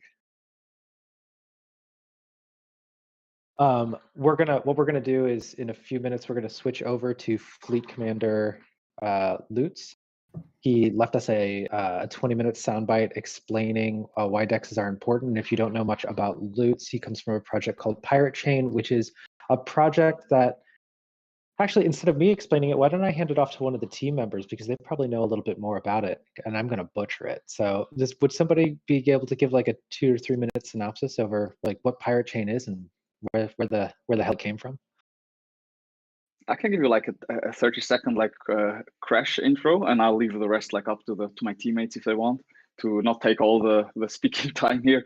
But simply put, really in just like 1-2 sentences, Pirate, so basically the token R is a truly privacy token, and it is also classified, or it is like it's seen as the most private privacy token, right? So for example, you have like mandatory shielded transactions. You can't use it like with transparent outputs and stuff like this. So it's basically made for people who take who care a lot about their privacy, about their financial privacy. It's a huge community. It's a great community. It's even more private than Zcash, Komodo, etc. There are a lot of like anonymous community members, people from the freedom of speech movement, people from the white hat hacking space, this kind of people, like highly ethical from a character standpoint, like super top-notch people. I mean, I know Lootz, right? He's like certainly one of the greatest minds in the general industry, in this ecosystem, in the crypto ecosystem. This guy's been like around for a very long time. To me, he's like an ambassador, besides all his management, taking care of the Pirate project from an organizational standpoint, etc. To me, Lootz is an ambitious ambassador who tries to educate the world when it comes to freedom, freedom technologies, peer-to-peer technologies, privacy, cryptocurrencies like blockchain. Lootz been like around like for a decade now, for almost a decade in this industry, in this ecosystem. He's like a highly respected and appreciated community member. Again, he's a human that I do trust and I do appreciate like a lot, right? Like really a lot. And yeah, Pirate, he's basically on top of Pirate with a lot of like volunteers. And that's like, I think, one more very interesting aspect. the pirate team is like volunteering, right? There are like some donations, one here and there, and a bit of like external support. But most of the things you see these people doing, they do it like out of their heart, right? They do it for nothing. They do it like for the love and for, you know, for the world actually. And these are like the people that you want to work with. These are the people that, you know, they do care about our world, right? They do care about the future of our children, of the society.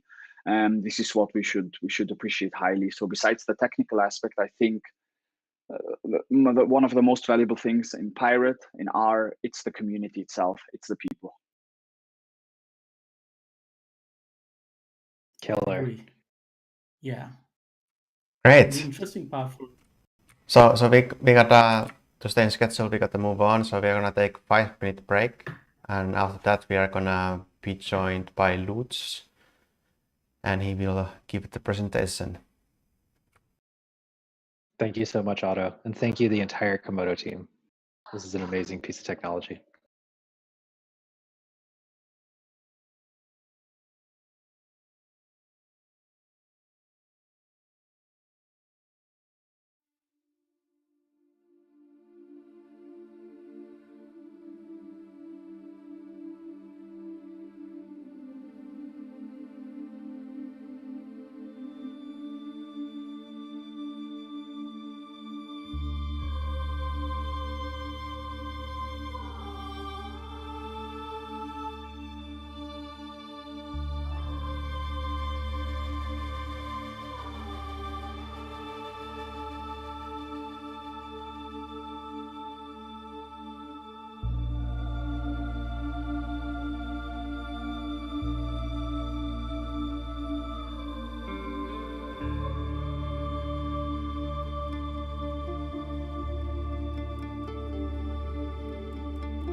Hello and welcome back from the break.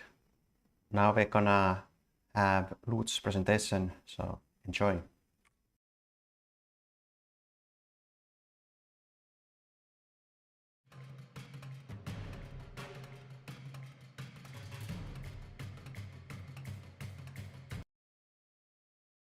I'm from Pirate, guys, so thank you for having me. I got into this realm, and I want you guys, the new people in crypto to learn how somebody like me got into crypto 8-9 years ago. And so crypto, it's a freedom fighting tool, right? That's what it's meant to be. It's meant to make you independent, right? It's all about independence. Crypto, I would say, to sum it all up, the technology is supposed to be about independence. And nothing about Ethereum is private. And so, that aside, I want you guys to be really careful out there playing these DeFi markets. To me, to an old school person like me, it looks like just another fad, right? A quick, get rich quick type of fad. And we've had a lot of these fads over time. We've had proof of stake. We've had mastered nodes. We've had ICOs. They're just fads. They happen from time to time. This is just another one. I do like the little laboratories that they do create. The whole financial part about it is always in the air, because you got to keep in mind these tokens are being minted out of thin air, right? So whenever somebody creates a DeFi project, they actually hold all the coins, which is very scary. It's a very scary thing for one person to hold all the coins until it's distributed properly, right? And then how do you trust that, right? It's a little hard to trust. So privacy is my main focus in crypto. Privacy, independence. We had that. We had that about 6 years ago. This crypto really was the Wild West, right? When I started. And then the regulations started kicking in, right? And then things started slowing down. And that's what regulation does. They try to control what's going on, right? They want to control this technology. Well, it's a beast that doesn't want to be controlled. I mean, don't you get it? You can't control this. So they're going to try their best, of course, because they want to control you. Right? How do you control the population? Right? We need your information. We need to know about you. We need to know what you're doing, what you're buying, where you live, where are you at this point in time. Right? They know everything about you. They have everybody controlled, macro-wise. Getting into this realm, you got to get in the right headspace. Everything done in crypto is about your financial privacy. It should be about your financial privacy, right? But a lot of people jump in here. They think they're playing the stock market, and they think, oh, yeah, I'm going to throw a little bit here, a little bit there. They don't even look into it much. Don't do that. Please don't do that. Look into real coins, real chains. There's a lot of things you're going to learn here. There's a lot of scams. There's a lot of long cons, long scams, right? Now keep in mind, the people are really amazing. I've been trading on local Monero.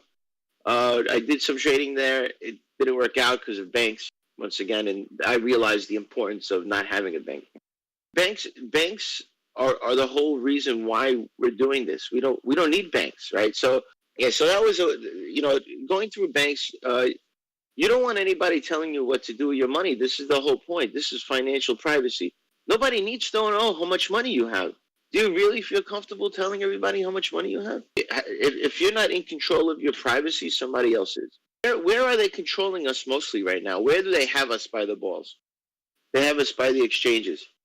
The exchanges are where they actually got us by the neck, right? And they're really forcing all of them to do this KYC action. Don't do it. Try not to do it. I know it's hard to find ways around this, but don't do it. All right. Try your best not to do it. If you got to pull out, some of the money and you got to pay taxes on it, then of course you got to do it, because, they'll be holding you at gunpoint for those taxes, right? So, as you see, the system is not fair. But with DEXs, we have a chance to just we have a chance to just make all that disappear.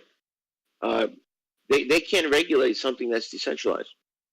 There's nothing stopping anybody from copying that open source code and making a new DEX, a pirate DEX, a Lootz DEX. Your name is John, make John DEX. There's no stopping anybody from doing that. DEXs are the most important thing coming out right now. You need to follow DEXs, right? So right now you have BT DEX, you have Cordal, you have AtomicDEX, you have Shirley from Meshbits. You also have Pirate DEX, which will be subatomic swaps using on DEX P2P as well. So there's a lot of innovation coming, and a lot of them work. You could use Shirley right now. There's a script, install it, and you can do subatomic swaps right now. So it's just not easy, right? So and they're working on making it easier, but this is out now. This is an amazing new technology. They have ideas. They put them into action, right? They have a problem. Another dev comes out of left field. You can solve it like this. So it's really something you don't even see in the normal corporate workplace ever, right? People in corporate workplace, they just do what they got to do, and 5 p.m. rolls around, they're gone. Imagine a time where if somebody does need your help, they will ask you for it, right? They will ask you for it. You know what? I have no problems helping people. Right? This church needs money to buy some food to feed the homeless people that are showing up at their door, right? We could all participate in that. We could probably raise way more than any tax could ever do. There's a big distrust that government puts among people, right? And they say people are bad, right? I don't believe people are just inherently bad. I'll never believe that. I think people are good. They are naturally good. All right. If there's somebody that's bad, something might have happened to them, traumatized that person to be bad. But in essence, we're a herd mentality, right? We love talking with each other, right? We love having fun with each other. We're just a herd type of animal, right? So when somebody tells me that we have to go bomb Iraq, or because the people over there they're really bad people, I mean that's just bullshit, right? There's probably a few bad people. I can't believe a whole fucking nation is bad, right? A lot of inherently good people out there, people that could have easily stole my money and didn't, and just said, yeah, I'm not like that, man. I would never do that to somebody. I mean, there's really good people in crypto, really good people. You're gonna find them here. There's some bad people that will try to steal your money. Be very careful. So you guys know I'm from Pirate Chain, and that's a little bit. I'm sorry if I go on rants. This is just what I do. You know me. I'm Lootz. I'm very passionate about what I believe in. I am an anarchist at heart. I grew up on the street. I didn't grow up on the street. Actually, I grew up in a really nice household, and then I was on the street. So it might actually be a little worse when you come from a nice place, and then you end up, in a bad place. So getting used to living on the street was a lesson for me. But that's where I come from. I've almost died. I've been that network engineer that worked in a Fortune 30 company. I've been just like you. If you work in a corporate slavery position, I know what it's like going in day in and day out just to keep paying bills. I know it all. I know the feelings that you guys go through, and you need to stop. You just need to stop giving people your information, right? Doing what people tell you to do. I find it's never the answer. All right. So I was a good slave for a long fucking time, right? But I never got ahead, and there's no getting ahead. There's never getting ahead in this system. Even if you make $1,000 more a week, you're not getting ahead ever, because that $1,000 puts you in a whole new tax bracket, and they take even more money from you. And so, and what do you get in return? What do you get in return for the money that they steal from you? Be honest with yourself. I want you guys to be really honest with yourself and tell me, what do you get in return for that, the amount of money that you're paying out the ass to government? Tell me. All right. And now think about all the ways they take your money.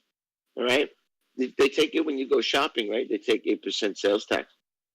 Cigarettes, if you're a smoker, forget about it. There's a $10 tax on every fucking pack of cigarettes. All right, if you're a 2-pack a day smoker, you're spending $20 tax every day.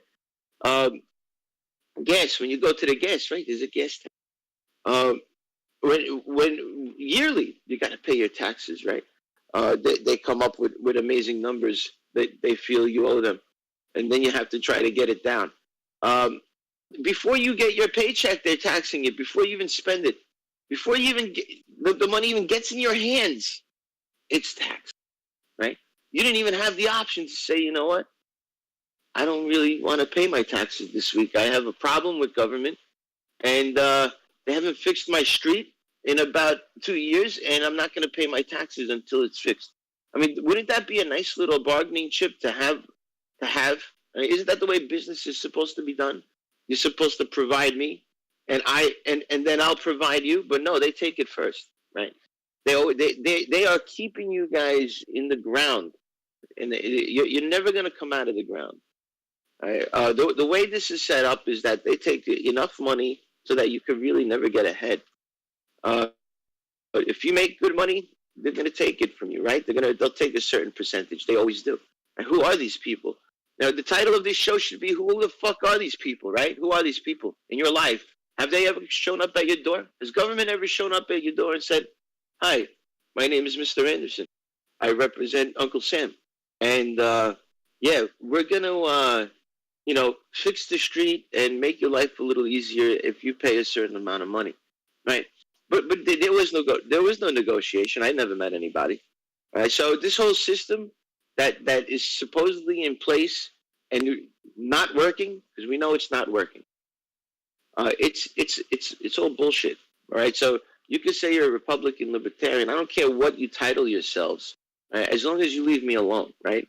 I'm free. I'm a free sovereign entity. I'm free, right? I don't play your games, right? And I suggest none of you play the games, right? Because every moment that your mind thinks about these games that they play, right? Oh, Obama's doing this now, and Trump is doing that, right? And oh, could you believe what Secretary of State did today? And now they're fighting. It's a show. Haven't you realized? I mean, over 30 years of watching this shit, it's a show. It's a show. They're playing you. You're a clown. They're playing you like a clown. So stop playing the fucking game, right? This is a game. And once you vote, and once you give your opinion, that's it. You're in the game. They got you. They got you. We got another one. He's playing our game. All good, as long as he's in the game. So stop playing the fucking game, right? What you have is yours. Nobody else's business. That's how we think in Pirate. It's yours. It's nobody else's goddamn business, right? So and I said Pirate Chain is where I'm in right now. It's the most involved coin I'm in at the moment. I've been involved with many coins over the years, and including Komodo.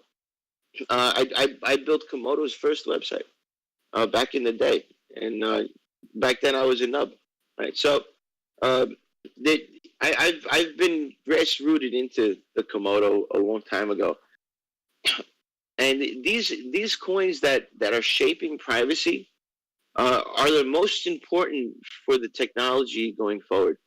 All right, as far as I'm concerned, I'm not a big fan of any coin out there except for Pirate and Monero. Right, I have reduced it all down to only 2 coins, Pirate and Monero, for the simple fungibility factor. Right, money needs to be fungible. It's one of those sound aspects of currency that need to be there. So what makes a currency fungible? Right, you guys need to understand it needs to be fungible. Right, you can't be held liable for a coin that was in a bank robbery 10 years ago, and now it's in your possession and it's worth nothing because some bank says it's worth nothing, right? You can't be held liable for stuff like that. Now, gold. Everybody who's libertarian out there, and I say that very, very, very loosely, because I used to be a libertarian. Now I am nothing. I'm not part of the system. I want nothing to do with it. All right. Don't ever put a title on my head. You put a title on my head, we're gonna have problems. Don't call me libertarian. Don't call me anything. All right. You know my name. My name's Lootz. So, gold is real money, right? So anybody out there who's libertarian knows that gold is real money, right? Now, if somebody stole gold from a bank and it was used 10 years later, that's the aspect, that's fungibility. Because the guy can melt that gold down, shape it into anything else, and you would never know where the hell that metal came from. Right? So that's fungibility, right? You should never be a traceability factor to your money. I mean, even fingerprints is a traceability factor, right? In my head. So, even cash is no good. And so Pirate is really a great option. I suggest everybody look into it. I'm very passionate about this. Monero is also a very good coin. Something about Monero that frightened me is that CipherTrace came down a few weeks ago, and they said that they have them almost figured out, right? Or they have a patent that could figure out Monero, right? And Monero is saying, it's all baloney, until it happens, right? Okay, I understand what they said. Okay, it's either the ball goes in the hoop or it don't, right? But their actions was what worried me. They started forking the wallet. They started doing defensive, they started lining up a defense. So they had to do upgrades after CipherTrace announced that they figured them out, right? So that's what worries me. Their actions, not their words. But I've been a long term. Monero has been an awesome CPU mining coin. I love Monero. I love the whole mindset, and the mindset of Monero and Pirate are the same. The people in it are the same. The only difference is that when people love their coin, they love their coin, right? They're a little hard to get them to open up, right? So the Anon set is 4 times higher. So open your minds a little bit. But there's nothing wrong with having 2 coins. We need more privacy coins in this area, right? Because they're all traceable. They're all surveillance coins. As the vigilante told me, they have a surveillance coin list, right? And you're all on it. All the coins are on it, right? Except for Pirate and Monero, right? Because you can't surveil those coins, right? So keep this in mind, all right? So if your coin could be monitored or traced, it's a surveillance. You don't need anybody knowing your business. This is no reason for that. There's no reason for your information to be out in the open, where people could see what you're doing and come to your house and put a gun to your face, right? That's basically what government could do, because they know everything about you. They know where you are at every moment of the day. They know how to. Granted, you could give me that argument of I'm not doing anything wrong, right? If I'm not doing anything wrong, why would I be worried, right? It's not the point. It's just not the point, all right? And I'm not going to go into that, because you guys could look online why privacy is important, and why, and even if you're not doing anything wrong, by the time you realize that what you're saying is just not right, it's going to be too late. You have lost all your freedoms. We've lost too many freedoms right now.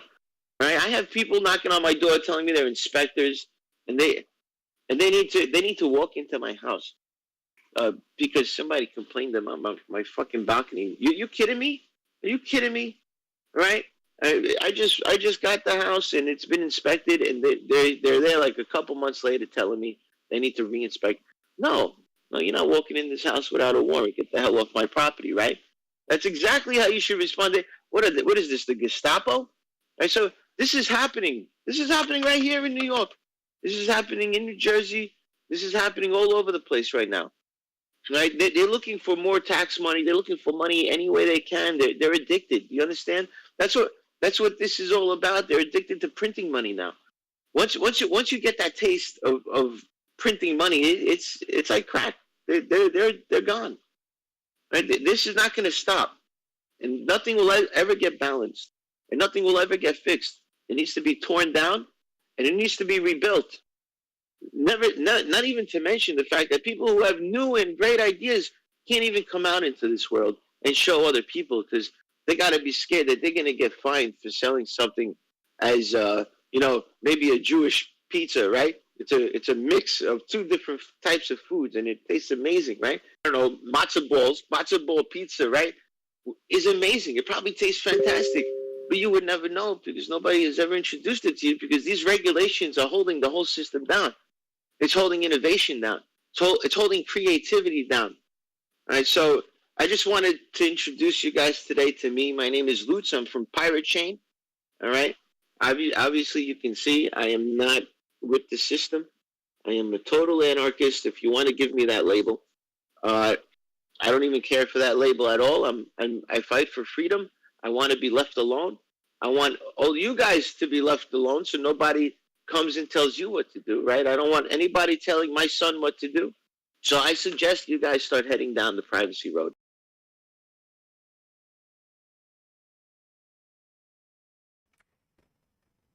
All right, and welcome back, everyone.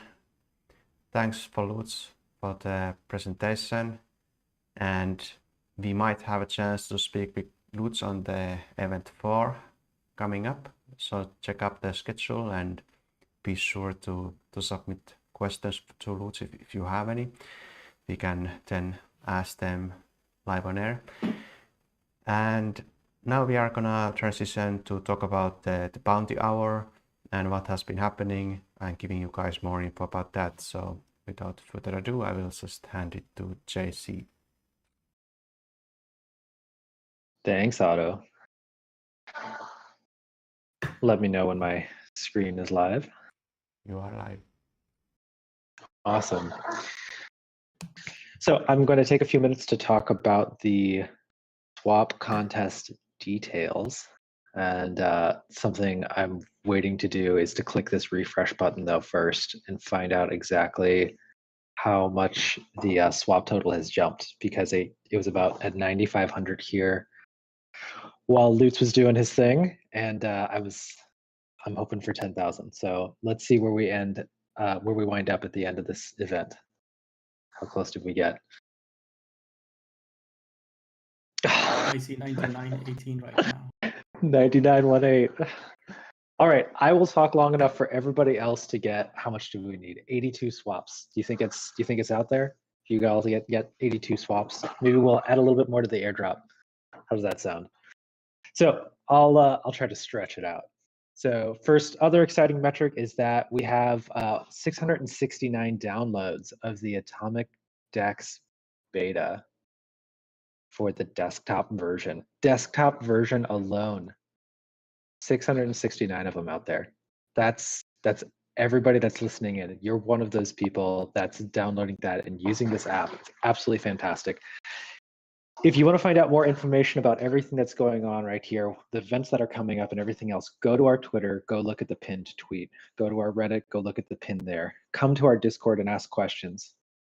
We're all over the place. So let me go ahead and go through contest details, and then I'll talk about just for about 5 minutes, and then we'll pretty much be done with this event. We'll move on over to event 2, starting in, let's see what the counter says, 2 hours and 55 minutes until the next event starts. And that event is going to be, go ahead. It looks like we are above 10,000 now, and I am showcasing stream widget we now use to also show where we are during the weekend. So we'll be tracking the situation live on air throughout each event. Whoop, whoop, whoop. 1022. 10,000. Yeah. This is nuts. How much time it took to reach 10,000? Oh man.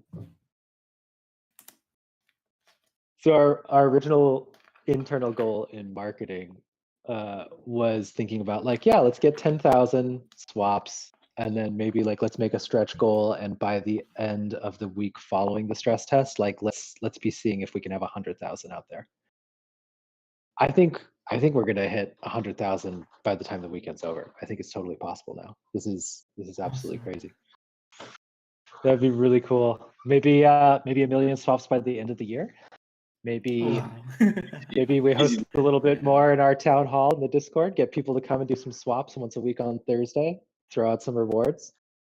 Come to our Discord, go to our Twitter, yell at our Twitter handler, troll him, tell him that you want us to run these streams and you want him to put those on Periscope on Twitter. Come to our Reddit, lurk around, come to our Discord. Okay, so let's run through the competition details so that we can get off the line for a couple hours before we start the event 2, which is spotlighting Einsteinium, by the way.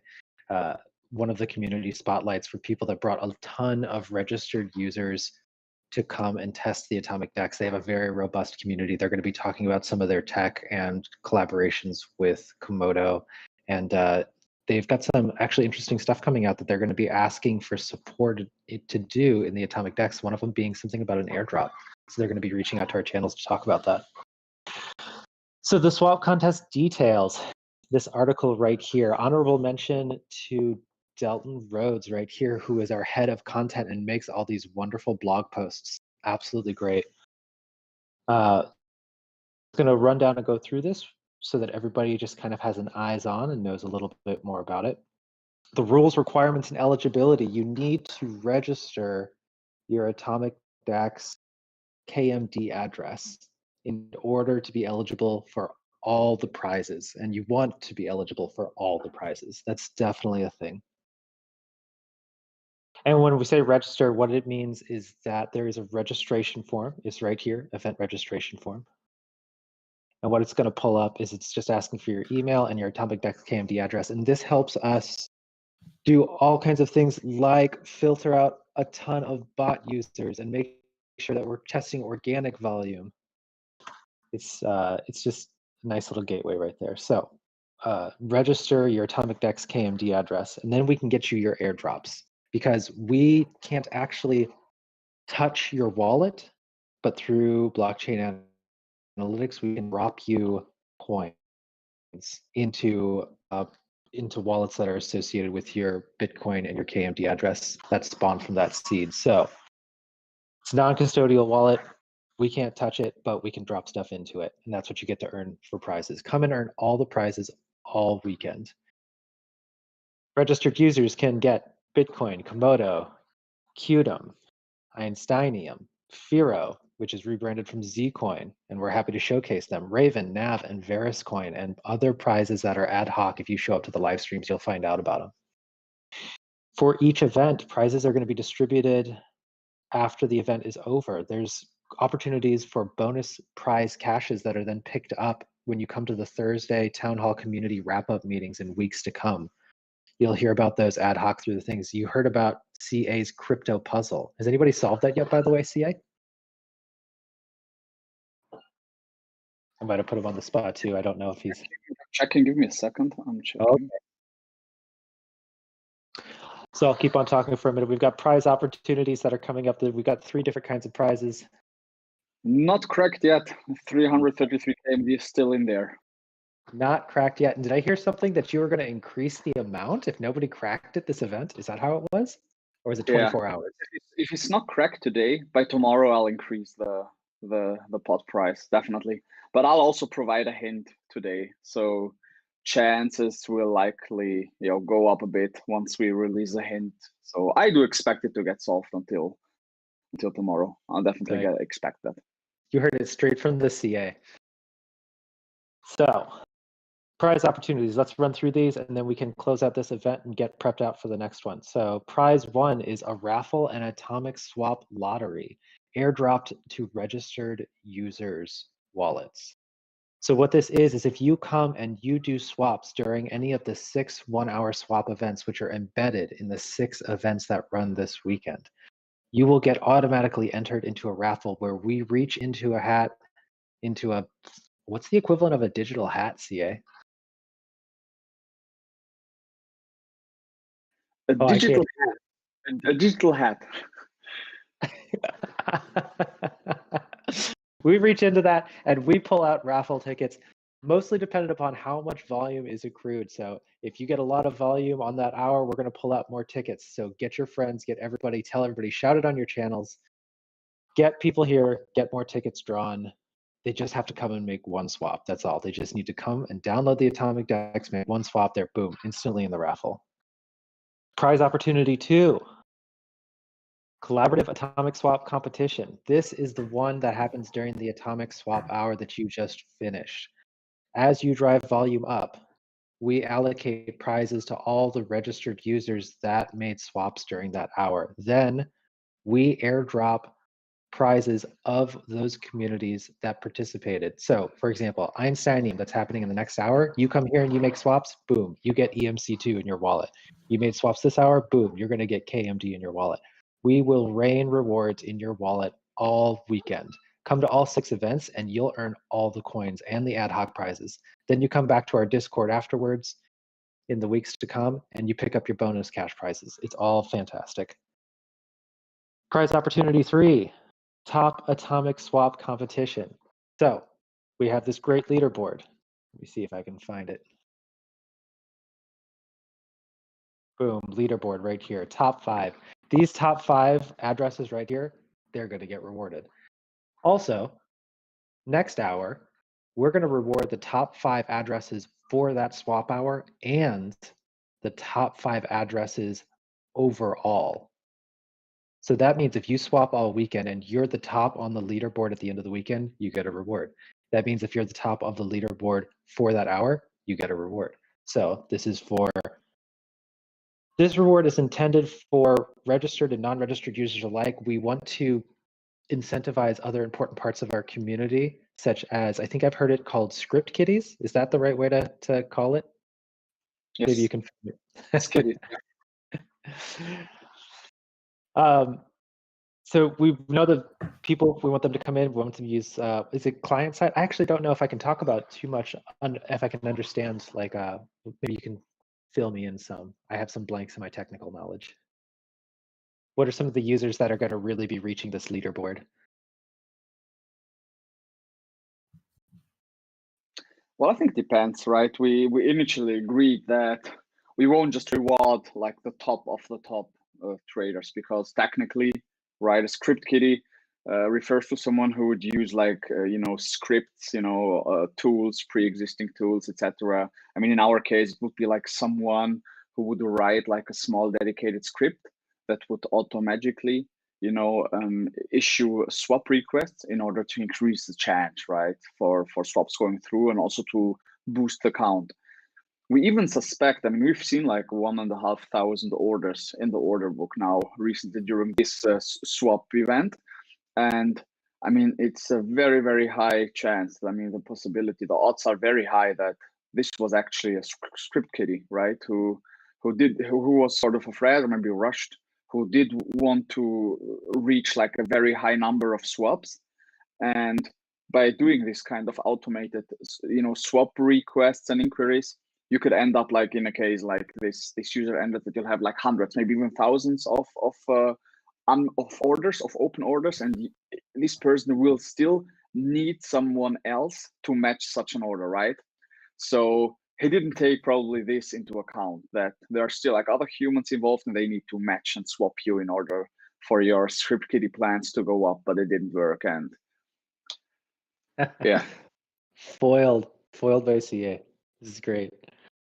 So those are our 3. Thank you, CA, by the way. It's a great explanation. I really do have some holes in my technical understanding there, and spending time with the Komodo team is really helping to fill those in. If you are listening to this and you are interested in blockchain technology, if you're interested in learning about how these things work, come to Komodo Discord. The team is always here. They're always working here. Every community member is happy and eager to share knowledge. Like, this place is a garage. It's a workshop. Everybody here is just always working on something. Very welcoming, very awesome community. And I believe that in 2021, one of the things that we're looking at is starting a junior developer program. So if you are in a place where you want to be onboarded, you want to be building DeFi applications, you can come and do that on top of the protocol that the AtomicDEX is built on top of. And you can come join this kind of this junior developer program initiative. So that's our prizes. Otto, did we have anything else that we need to cover? I know that we're pretty much out on time. Yes, we have to be ending the stream here shortly. So I guess you could just wrap up in a summary. So what can the people who are waiting to hear if they win or not, like what do they do? Gotcha. So what's going to happen on here on out is that for the next little bit between these segments, we're going to start raining these prizes for people that did atomic swaps and that are registered users into their wallet. Users that were on the top of the leaderboard, we're going to start raining prizes into those addresses. Users that came and did at least one swap, we're going to start drawing these raffle tickets. We're going to gather up all the public addresses that were registered, and we're going to start picking some out and then raining rewards in there.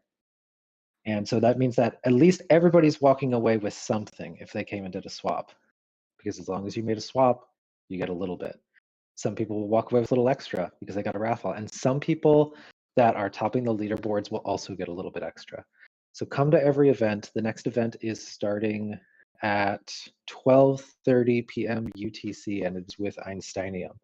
You can go to our Twitter and you can find it pinned there. You can go to our Reddit and you can find it pinned there. You can come to our Discord, and everybody will tell you where to go. Any closing words from the team?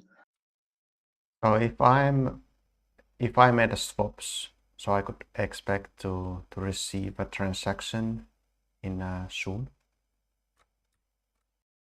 I think so. And the way I understand how long do I need to wait? Yeah. You have to wait until the swap is completed and until some syncing between our nodes. I think might take up to 10-15 minutes to see a swap in a leaderboard. Yeah. We're expecting all prizes for this swap hour event to be distributed before the next event starts, and the raffle to be pulled and announced at the beginning of the next event. So if you want to be a part of that announcement, if you want to see those prizes, if you want to hear about that, come to the next event. If you want to pick up EMC2 and get some of that rained into your wallet, come to the next event. If you want to hear more from the team, tune into the next event. If you want a good excuse to troll our Twitter, come to the next event. I think you're starting to get the idea.